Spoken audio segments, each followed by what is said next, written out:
그러므로 형제들아, 우리가 예수의 피를 힘입어 성소에 들어갈 담력을 얻었나니 그 길은 우리를 위하여 휘장 가운데로 열어놓으신 새로운 살 길이요 휘장은 곧 그의 육체니라. 우리가 마음의 뿌림을 받아 악한 양심으로부터 벗어나고 몸은 맑은 물로 씻음을 받았으니 참 마음과 온전한 믿음으로 하나님께 나아가자.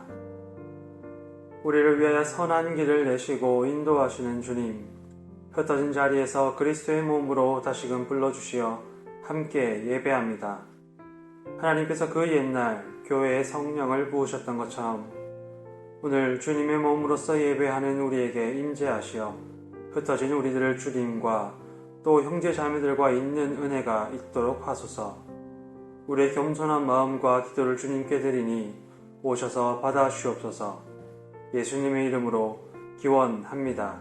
아멘. 자애로우시고 우리를 긍휼히 여기시는 하나님, 우리의 삶과 영혼을 겸손히 돌아봅니다. 크고 작은 죄들, 우리가 분명히 이해하고 깨닫는 죄를 주님께 고백합니다. 그러나 우리가 죄가 아니라고 여겼던 죄들을 또한 깨닫는 은혜를 허락하여 주십시오. 무지하였고 때로 방관하였고 때로 나서서 용기 내지 못하였기에 하나님 앞에서 죄가 되었던 우리에게 익숙한 습관과 삶의 한 부분이 되어 깨닫지 못하였던 그것들을 뜬 눈으로 볼 수 있도록 우리에게 빛을 비추어 주옵소서. 이제 주님의 긍휼을 의지하여 우리의 죄를 참회하며 고백합니다.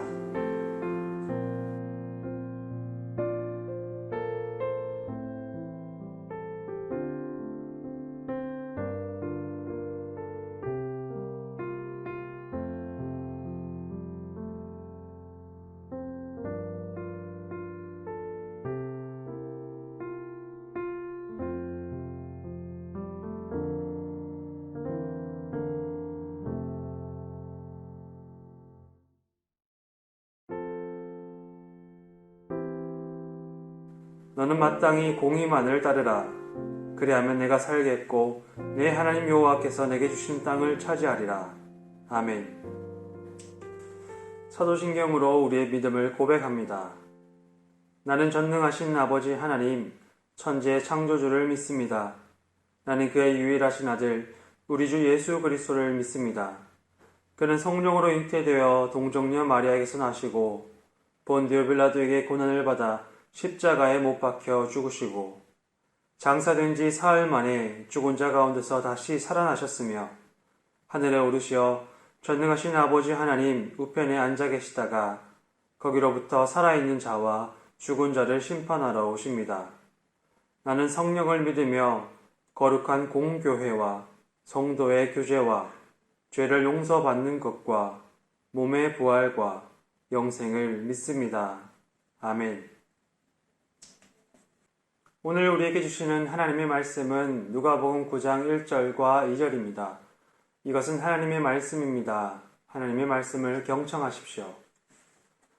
예수께서 12제자를 불러 모으사 모든 귀신을 제어하며 병을 고치는 능력과 권위를 주시고 하나님의 나라를 전파하며 앓는 자를 고치게 하려고 내보내시며. 아멘. 광고 전해드리겠습니다. 예천교회 청년부 예배로 함께 예배하는 모든 청년부 지체들을 환영하고 축복합니다. 하나님의 은혜가 여러분들의 예배하는 자리에 함께 하시기를 또한 축복합니다.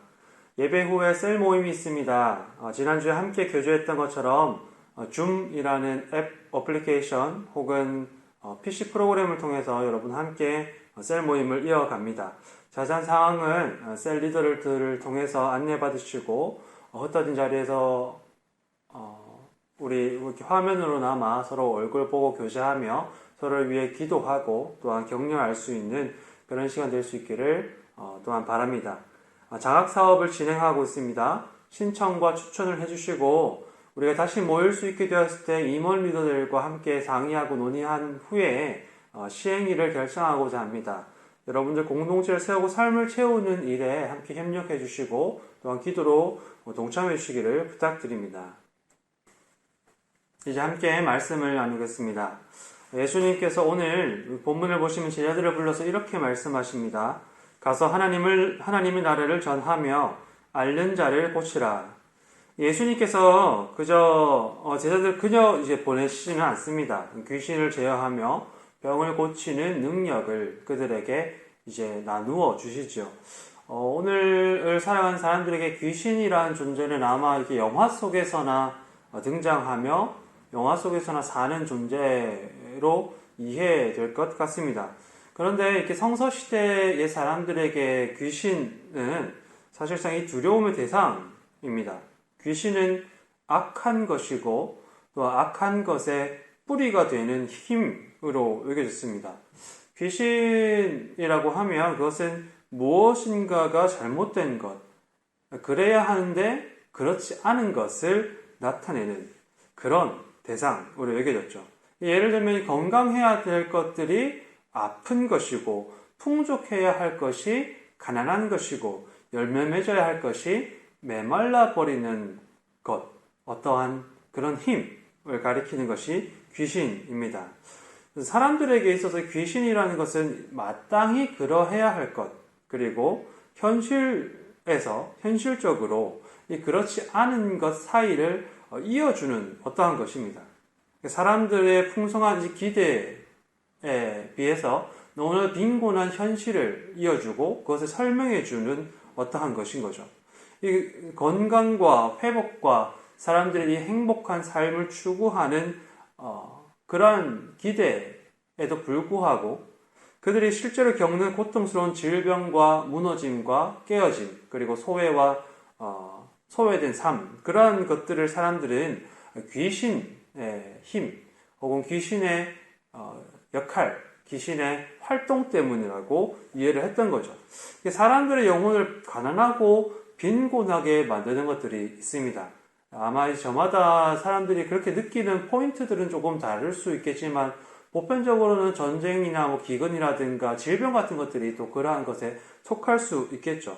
이 바울은 하나님의 생명의 풍성함, 하나님이 본래 의도하시고 하나님이 스스로 이제 가지고 계신 그 생명의 풍성함, 이 사람들이 누리는 어떠한 것이 아니라 죽음에 가깝게 사람들의 삶을 몰아넣는 어떠한 것, 이 귀신과 같은 것들을 권세라는 말로 표현하곤 했습니다. 이 공중의 권세 잡은 자 혹은 흑암의 권세 같은 표현들이 바울이 나타냈던 귀신과 같은 어떤 것이라고 말할 수 있겠죠. 그러나 바울이 우리 지금 여러분들과 저와 같은 혹은 이렇게 하나님 같은 실제로 존재하는 이 실존하는 악한 존재를 생각하면서 이 말을 사용했는지 아니면 우리 삶에 일어나는 비극적인 현실을 표현하기 위해서 귀신이나 사탄과 같은 어떤 이런 신화적이라고 해야 될까요? 영적이라고 해야 될까요? 약간 판타지스러운 그런 세계관을 비유처럼 사용한 것인지는 사실 성경을 조금 더 공부하고 깊이 살펴보아야 할 일인 것 같습니다. 혹은 이 두 가지의 어떤 내용, 입장, 관점이 성경 속에 같이 있을 수도 있겠죠. 그러나 바울 혹은 이 성경이 귀신이나 사탄이나 악한 세력이라든가 이러한 말들을 어떤 의미로 사용했든지 간에 우리는 그것이 무엇을 가리키는지는 이해할 수 있습니다. 삶을 괴롭게 만드는 것, 삶을 나쁘게 만드는 것, 하나님이 창조하신 생명이 넘치는 사랑과 평화와 공의가 삶의 내용이 되는 그런 삶이 점차 멀어지도록 만드는 어떠한 힘, 세력, 어떠한 사건들 혹은 그런 상태, 그 비극, 그것이 성경에서 말하고 있는 귀신 그리고 악이라고 할 수 있겠죠.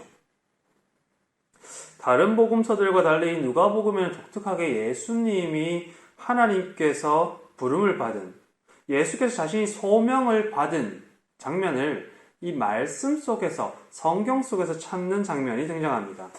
예수님이 하루는 회당에 들어가셔서 이사야서를 펼쳐보시다가 이런 말씀을 찾아서 읽으십니다.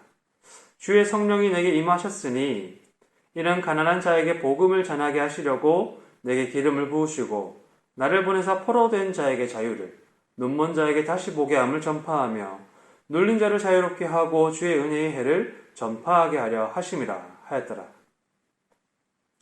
주님의 성령이 내게 임하셨으니. 우리가 몇 차례 나누었던 누가복음을 본문으로 한 설교 안에서 이런 이야기를 해드린 적이 있습니다. 누가복음과 사도행전은 한 공동체, 한 저자의 연작이라는 거죠. 그리고 이런 이야기도 나눈 기억이 있습니다. 누가복음과 사도행전의 중심에는 성령이 있다고. 그래서 데칼코마니의 비유를 이제 드린 적이 있었죠. 누가복음에서 성령은 예수님과 함께 하십니다. 그리고 사도행전에서 성령은 교회와 함께 하시죠. 거꾸로 말하자면 누가복음의 저자가 이해하는 예수님은 성령이 충만한 사람, 성령이 그분 안에서 활동하시는, 그분 안에서 임재하신 분이시다라는 것입니다. 여러분, 이렇게 예수님은 어떤 분이실까요? 우리가 지금 사순절을 보내고 있기 때문에 우리를 위해서 고통받으시고 고난당하시고 또 그렇게 함으로써 우리를 구원하신 예수님을 계속해서 묵상하고 있습니다. 그래서 누가복음이 이야기하는 이 성령이 충만한 사람 예수. 예수님은 어떤 분이십니까? 그분은 하나님의 이상입니다. 사람을 창조하신 하나님께서 꿈꾸셨던 하나님과 하나 된 사람. 성령이 충만하신 예수는 하나님과 온전한 관계 속에 머물러 계십니다. 예수께서는 하나님께서 세상과 관계하듯이 세상과 관계합니다. 하나님께서 세상을 바라보듯이 그분 역시 그렇게 세상을 바라보고 계시는 것입니다. 그런 예수님의 눈에 세상이 아마도 이렇게 비추어졌던 것 같아요. 그 세상은 가난하고 포로되었고 눈이 멀었고 눌려있는, 하나님께서 이스라엘을 애굽에서 해방시키셨던 것처럼 그 은혜의 날을 기다리고 있는, 하나님께 세상이 여전히 그런 세상이었고 예수님께 그 세상은 바로 그런 삶을 살고 있는 주변 이웃들, 형제와 자매들의 삶이었다. 여전히 예수께서 보시기에 사람들의 삶이 귀신과 병에 의해서 고통받는 삶, 악한 세력이 사람들의 삶을 깊은 데서 올가매고 있는 그런 삶, 하나님의 생명의 빛이 너무 이렇게 멀리 있고 죽음의 어둠이 오히려 그들의 삶 가운데 가까이 다가와 있는 그런 삶. 예수님의 눈에 세상은 그렇게 비추어졌던 것 같습니다. 그런 세상을 향해 예수께서는 자기 제자들을 보내시죠. 자신의 사명과 사역을 위임하시면서. 누가복음의 저자는 이 12제자를 통해서 교회의 이야기를 전합니다. 그가 전하는 제자의 이야기는 바로 이 누가복음과 사도행전을 쓰고 있는 자기 자신과 자기 공동체의 이야기였던 거죠.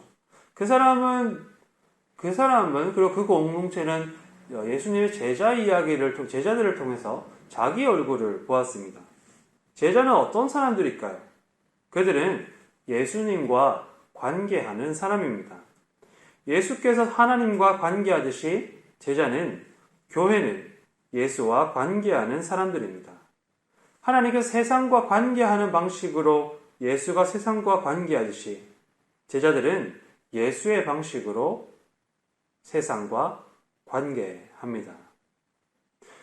하나님께서 예수를 부르셨던 것처럼 이제 예수는 제자들을 부르십니다. 하나님이 세상을 바라보시면서 예수를 통해 해방을 꿈꾸셨던 것처럼 예수도 제자를 부르시며 세상의 해방을 꿈꾸십니다. 하나님이 예수께 성령을 충만히 부어주셨던 것처럼 예수도 제자들에게 귀신을 제어하고 병을 고칠 권위와 능력을 주십니다. 그리고 예수께서는 제자들에게 이렇게 말씀하십니다. 가서 하나님의 나라를 전하며 앓는 자들을 고치라. 여전히 삶 깊은 곳에 머물러 있는 그들의 악과 싸워서 그들에게 하나님의 생명을 나누라.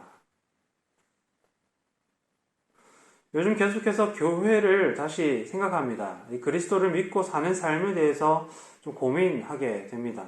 특별히 우리가 이렇게 떨어져서 함께 보지 못하고 함께 모여서 예배하지 못하는 이런 상황에서 여러분들과 예배하고 말씀을 나누다 보니 또 예배와 설교에 대해서도 계속해서 한번 생각해 보게 됩니다. 이런 생각을 하던 중에 제가 신대원 다닐 때에 하나 에피소드가 좀 떠올랐습니다. 학생들과 교수가 함께 이야기하는 시간을 좀 가질 수 있도록 학교에서 그런 강의 시간을 하나 따로 정한 적이 있었습니다. 그때 교수님께서 저희 이렇게 모여있는 학생들에게 여러분들 설교가 무엇이냐고 생각하느냐 이렇게 물으신 적이 있었는데 제가 당돌하게 이렇게 이야기했던 기억이 납니다. 성경을 오늘날을 살아가는 그리스도인들에게 맞게 재해석하여서 그들에게 하나님의 말씀으로 전하는 것이 설교입니다. 제가 이제 와서 생각을 해보니까 이게 얼핏 맞는 말 같은데 아무것도 모른 채 했던 이야기, 대답이었던 것 같습니다. 여러분, 성경은 무엇입니까? 오늘은 어떤 것입니까? 우리가 성경을 다시 해석한다는 것은 하나님의 말씀이라는 것은 어떤 의미를 가지고 있습니까? 오늘날 이 개신교회가 가지고 있는 네 권의 복음서는 서로 크고 작은 차이들을 안고 있습니다. 우리가 일일이 다 열거하기는 어렵지만 그 차이는 그들이 서로 다른 시대에 다른 공동체와 다른 삶 속에서 살았기 때문에 발생하는 차이들입니다. 그들이 서로 살아가는 오늘이 달랐기 때문이죠. 그들은 같은 예수를 그리스도로 믿었지만 예수는 그들이 처한 삶 속으로 그들의 오늘 속으로 찾아오셨기 때문입니다.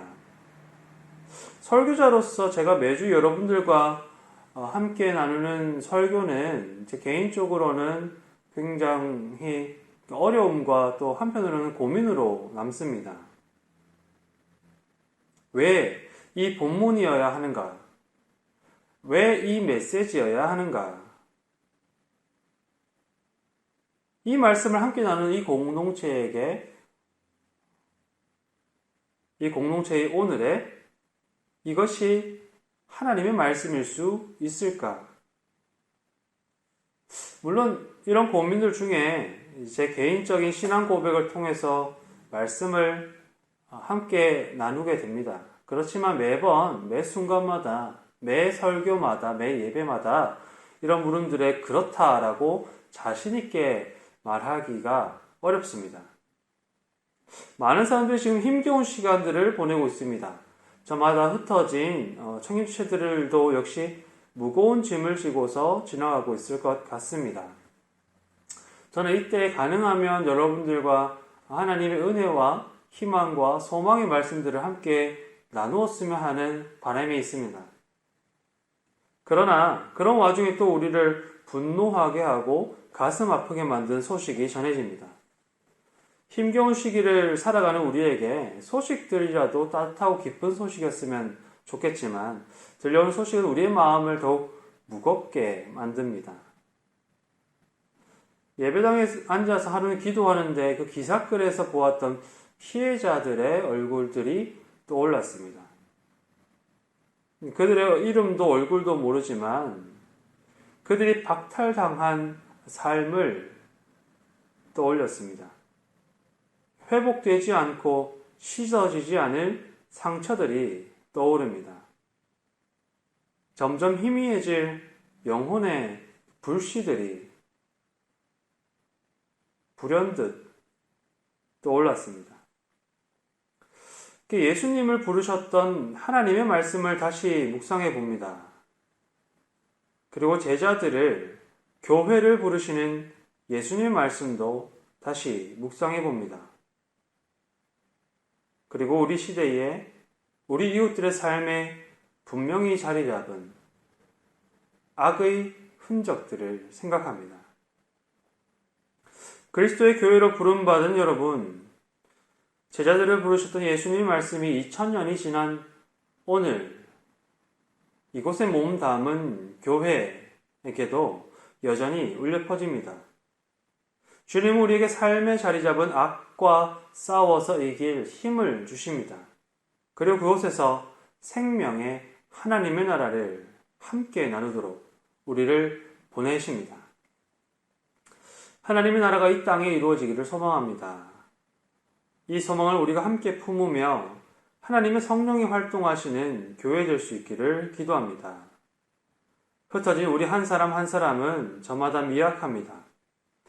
그러나 함께 모여 교회가 되고 같은 소망을 품고 같은 부름에 응답할 때 하나님은 우리가 무엇을 해야 할지 또 어떻게 나아가야 할지 지혜를 주시고 빛을 비추어 주실 것입니다. 교회된 청년 지체 여러분, 세상은 지금 당장 가해자들의 많은 이목을 집중합니다. 그러나 우린 동시에 피해자들 위해 함께 기도합시다. 하나님의 위로와 치유하시는 은혜가 그들과 함께하기를, 우리가 주님의 선한 손길이 될 수 있기를 기도합시다.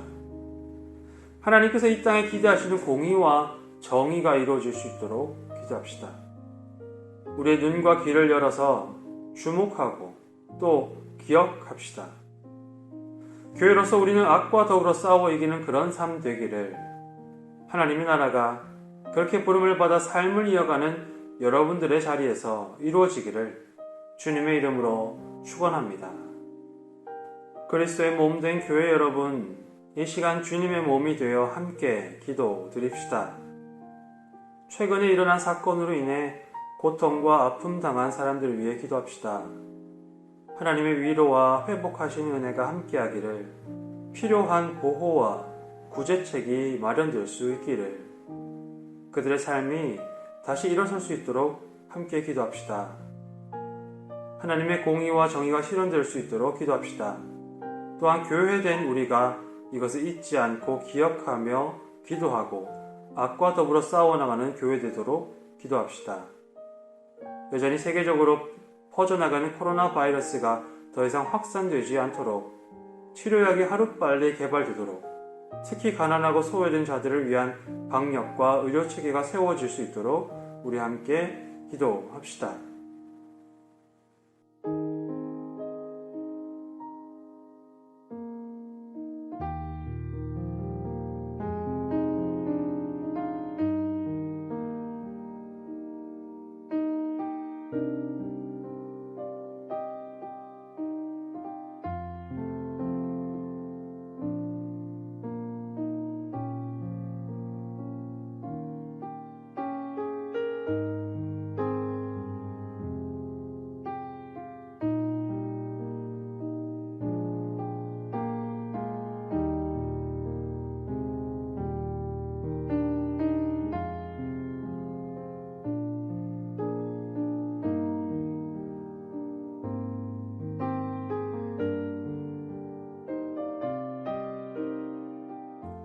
하나님, 당신의 섭리 속에서 봄은 한 걸음씩 가까이 다가오지만 여전히 사람들의 삶은 추운 한겨울에 머물러 있습니다. 씻을 수 없는 상처가 새겨진 가슴에 다시 봄이 찾아올 수 있을까 생각해 봅니다. 하나님, 당신의 도움을 구합니다. 당신의 정의와 공의를 찾습니다. 당신의 나라가 이 땅에 상처 입은 자들의 영혼에 박탈당한 삶에 이루어지기를 기도합니다. 그런 사람들과 한 땅을 밟고 살아가는 교회된 우리에게 지혜를 더하여 주십시오. 그 아픔을 보듬고 함께 살아가는 용기를 허락하여 주십시오. 그리스도가 제자를 보내셨던 것처럼 이 땅에서 하나님의 나라를 구하는 우리가 되게 해주십시오. 오늘 이 힘겨운 시대에 우리가 기도해야 할 것들이 참 많이 있습니다. 우리가 잠시 나의 삶에서 눈을 돌려 기도하는 인생 되게 인도하여 주십시오. 우리의 삶을 다시금 채우시는 하나님께 감사드립니다. 그 채우시는 은혜에 응답하며 봉헌합니다. 이 감사의 고백을 받아주시고 우리에게 채우시듯 이 땅의 마른 영혼들도 부족함 없이 채우시는 은혜로 임하여 주옵소서. 이제는 상처 입은 자들의 치유자가 되시는 예수 그리스도의 은혜와 생명을 꿈꾸시는 하나님의 사랑과 이 모든 일들을 이루어 가시는 성령의 함께 하심이 이 땅에서 여전히 하나님의 나라를 꿈꾸고 소망하여 기도하는 청년들의 삶과 기도 위에 지금부터 영원토록 함께 하시길 축원하옵나이다. 아멘.